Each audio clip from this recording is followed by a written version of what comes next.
नमस्ते बच्चों, आज हम लोग प्रथम पाठ है जिसका शीर्षक है सुभाषितानी पढ़ेंगे। सुभाषितानी दो शब्दों के योग से बना है। सु धन भाषितानी। सु मीन्स सुंदर मधुर और भाषितानी मीन्स वचन। इसका मतलब कि सुंदर वचन। प्रस्तुत पाठ में अनेकों श्लोकों का संग्रह है।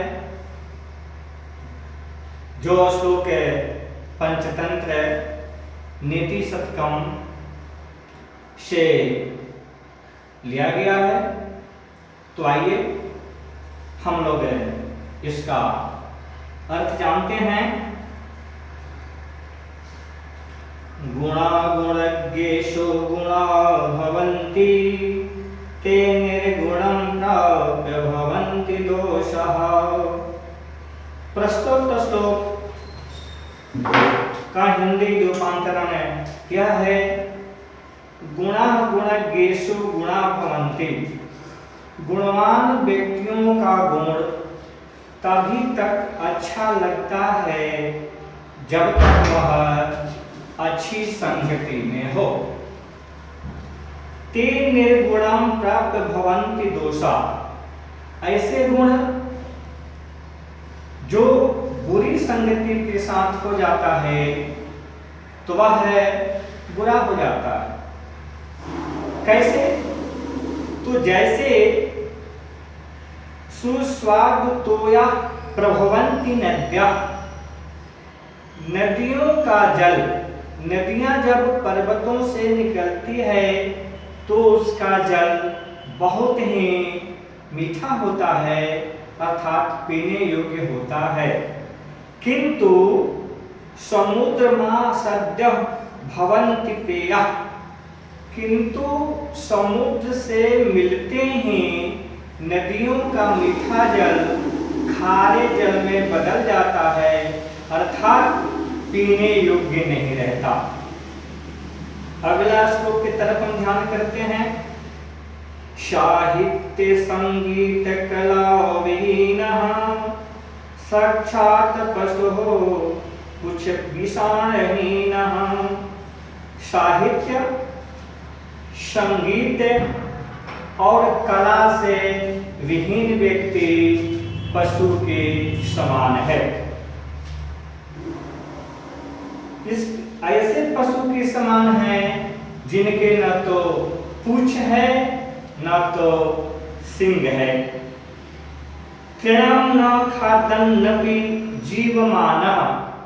ऐसे मनुष्य घास नहीं खाते हैं फिर भी पशुवत जैसा जीवन जीते हैं।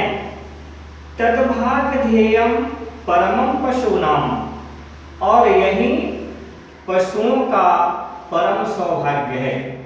इसमें एक व्यंग छिपा हुआ है कि ऐसे व्यक्ति जो पशु के समान हैं, ये लोग अगर घास खाने लगे तो उन पशुओं का क्या होगा जो घास खाते हैं, अर्थात उन पशुओं को घास खाने के लिए नहीं मिलेगा। आइए अगले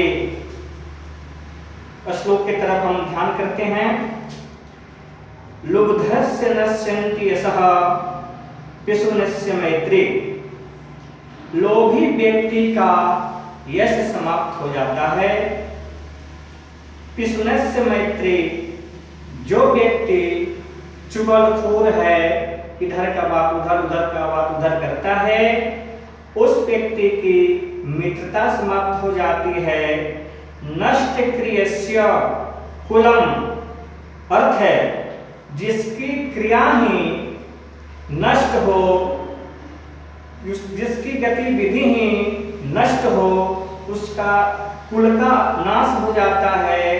अर्थम परस्य धर्म, और जो हमेशा धन की तरफ भागते रहते हैं, धन लोलुप हैं, उनका धर्म नष्ट हो जाता है। इसी तरह विद्याफलम व्यसनिनः, जिनकी बुद्धि भ्रष्ट है, उनकी विद्या नष्ट हो जाती है। कृपणस्य सौख्यम, और कंजूस व्यक्ति का सुख नष्ट हो जाता है। इसी तरह राज्यम प्रमत्त सचिवस्य नराधिपस्य, और जिस राज्य का राजा का मंत्री प्रमादग्रस्त हो, उचित अनुचित का उसका ध्यान न हो, तो वह राज्य नष्ट हो जाता है। आइए अगले श्लोक की तरफ हम ध्यान करते हैं। पीत्वा रसं तु कटुकम मधुरम समानम, जिस प्रकार मधुमक्खी कड़वे रस को भी, कटुकम मधुरम समानम, कड़वे रस को भी पी करके हमारे लिए मीठा रस अर्थात शहद प्रदान करती है। माधुर्यमेव जनेन मधुमक्षिकासौ, हमारे लिए शहद रूप में मीठा रस प्रदान करती है। उसी तरह संतस्तथैव समसज्जन दुर्जनानाम, उसी तरह सज्जन लोग, अच्छे लोग, अच्छे बुरे लोगों की बातें सुनकर हमेशा मीठे रस को बांटते हैं, अर्थात लोगों के देते हैं, अर्थात हमेशा लोगों को जिससे जीवन अच्छा बने ऐसी शिक्षा प्रदान करते हैं। अगला है विहाय पौरुषम योहि देवमेवावलंबते प्रासाद सिंहवत तस्य मूर्धिं तिष्ठन्ति वायसा। विहाय पौरुषम योहि, जो व्यक्ति अपने बल पराक्रम को छोड़ करके, विहाय त्याग करके, देवमेवावलंबते, हमेशा अपने भाग्य पर आश्रित होते हैं कि जो भाग्य में होगा वही होगा, तो कैसे लगते हैं? प्रासाद सिंहवत तस्य मूर्धने तिष्ठन्ति वायसा, जैसे शेर के सिर पर कौवा विराजमान हो। कहने का तात्पर्य यह है कि जो व्यक्ति हमेशा भाग्यवादी होते हैं, भाग्य को ही सर्वोत्तम मानते हैं, वह वैसे ही जान पड़ते हैं जैसे शेर के सिंह पर कौवा विराजमान हो। अगला देखते हैं पुष्प पत्र फलम छाया या मूल वलकलदावि धन्या महिरुह्यायेषां विमुखम यान्ति नार्थिनः। पुष्प, पत्ते, फल, छाया, जड़, छाल, ये सारी चीज हमें पेड़ों से प्राप्त होते हैं।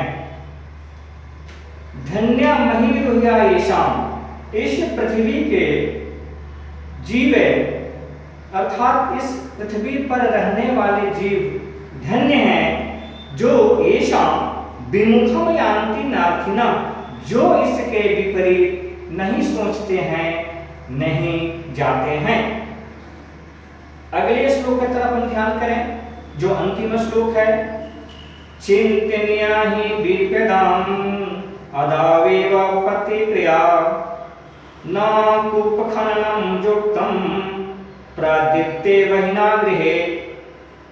इस श्लोक में यह बतलाया गया है, चिंतनीया हि विपदाम अदावेव प्रतिक्रिया, विपत्ति आने के पहले ही हमें सोचना चाहिए।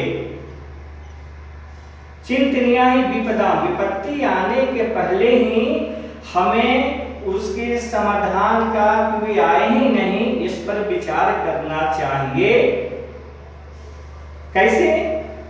न कूप खननम युक्तम, जैसे अगर घर में आग लग गया हो और उस समय कूप खननम युक्तम, कुआं खोदा जाए कि उसके जल से आग, घर में लगे हुए आग को हम बुझा पाए, तो उस कुएं के जल से आग को बुझाना संभव नहीं।